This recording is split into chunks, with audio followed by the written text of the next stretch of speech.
Skyrock pour les militaires. Avec une nouvelle prise de stupéfiants dans le canal du Mozambique, un aéronef de l'armée de l'air et de l'espace et 2 bâtiments de la marine nationale ont intercepté une embarcation suspecte.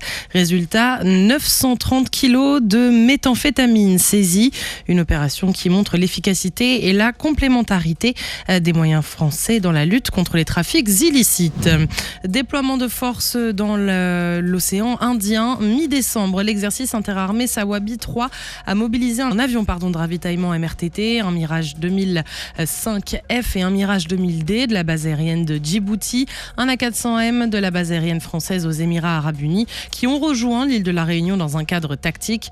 Objectif, s'entraîner à la projection et au soutien logistique à longue distance, le ravitaillement en vol et la coordination entre avions de chasse et avions de transport. 5 heures de vol, 3 ravitaillements en vol, près de 4000 km parcourus et des manœuvres dans un environnement complexe dans les montagnes de l'île de la Réunion. Un exercice qui montre la capacité des forces françaises à intervenir rapidement dans cette zone indo-pacifique pour y défendre les intérêts nationaux.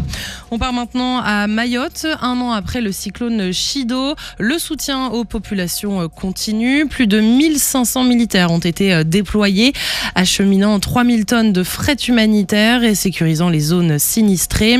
Le bataillon de reconstruction a remis en état près de 90 chantiers avant de passer le relais au 5e régiment étranger pour assurer la continuité.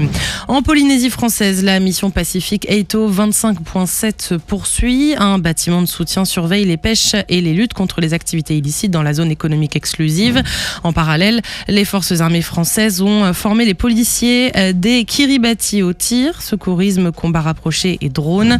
Et puis en Guyane, 2 opérations en forêt ont permis de perturber une fois de plus les réseaux d'orpaillage illégal et sites clandestins.